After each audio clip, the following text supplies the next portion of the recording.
Hello everyone, it's Pang. I have a question for you all today. Have you ever had the biggest pimple on your face and you feel like everyone is getting to know you're a pimple and not you? And you feel that acne is completely destroying your self-esteem? Well, I have some news for you, my friends.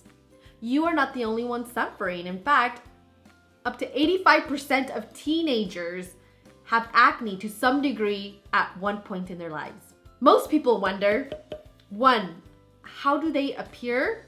And 2, how do I get rid of them?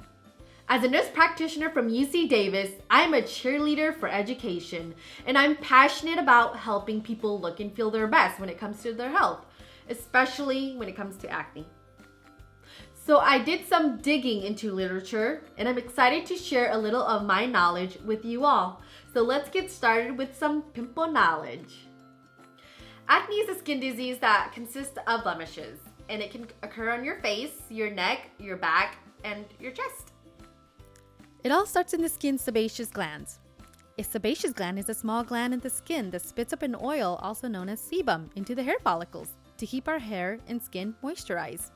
Normally, the sebum from inside the hair follicle freely moves up to the surface of the skin. Skin cells grow normally and shed quickly to help carry the sebum out.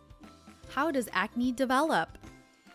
It involves 4 key processes that happen inside the hair follicle. 1. Skin cells that grow abnormally are shed less, causing a plug in the hair follicle. 2. Making too much sebum, an oily substance that lubricates our skin, builds up and cannot escape because of the plug. 3. Active role of Propionibacterium acnes, a bacteria on our skin in small amounts, infect the plugged follicle. 4. Body reacts by inflammation of the follicle. Acne is categorized into 2 types: acne without inflammation and acne with inflammation. In acne with no inflammation, the plugged hair follicle gets big enough to form closed or open comedones. In closed comedones, also known as whiteheads, the pore is not open, so the inside is not exposed to air, causing it to stay white. In open comedones, also known as blackheads, the pore is open to the skin surface, making contact with air, causing it to become black or dark. In acne with inflammation, the plugged hair follicle gets infected by the bacteria Propionibacterium acnes, which forms papules, which are bumps that are also known as pimples, and pustules, which are bumps that are filled with pus.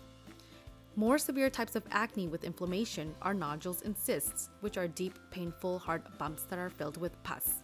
Scarring may occur if severe acne is not treated. Factors that affect the growth of acne. The most biggest factor is genetics. Others are hormone changes, which stimulates the glands underneath the hair follicle to make more oil. Certain medications, stress, and things outside of our body that causes plugging of the hair follicle, such as oily facial products, greasy hair, tight clothing or gear such as collars, sports bras, hats, helmets, and chin straps. All right, now that you've learned about some of the contributing factors and a little bit about acne, a lot of us wonder about treatments. Treatment depends on the severity of your acne. If you have mild acne, that means you have no inflammation in mostly blackheads, whiteheads, and no scarring. Your healthcare provider may recommend over-the-counter creams with one of several active ingredients. These ingredients can be found on the back of the product under ingredients. Ingredients such as benzoyl peroxide, which kills bacteria, dries excess oil, removes dead skin cells that clogs the pores. Salicylic acid, which slows the loss of skin cells to prevent clogged pores, may also break up whiteheads and blackheads. Alpha hydroxy acids, they remove dead skin cells, reduce inflammation, and allow new growth of skin. Sulfur, remove dead skin cells and dry excess oils. Your healthcare provider may also prescribe a topical medication such as retinoid, in which you can apply on the problem areas. These are strong chemicals that may irritate the skin, and directions should be followed. If you have moderate acne, meaning you have inflammation with mainly pimples, you may also have some pustules or scarring. Your healthcare provider may prescribe medications alone or in combination with other medications, such as antibiotics, which kills bacteria and reduce inflammation. Birth control pills with estrogen, which minimizes the effects of testosterone, a hormone that causes excess oil. This is a good option for girls who have acne and want contraception, meaning they don't want to get pregnant. Steroid injections may be given to relieve pain and help clear up a particularly large lesion. Topical medications are commonly used in combination with the above. If you have severe acne, meaning you have inflammation with mainly nodules, cysts, and scarring, the treatment of severe acne is similar to the treatment of moderate acne, except oral antibiotics are not recommended for severe acne. Instead, isotretinoin is recommended. Isotretinoin decreases the excess oil, decreases the growth of Propionibacterium acnes, and helps the growth of new skin. Because this is a strong medication, there are specific regulations and it is only used for the most severe cases. It is important to know that these treatments may take up to 4 to 6 weeks to see improvement of your acne, so be patient. So complications of acne. So acne may produce scars that will be hard to treat. And also, acne can have a psychological impact on anyone of any age. It is important for us to realize this because this can be detrimental to their mental health. And I'm talking about those who suffer from acne, especially teenagers.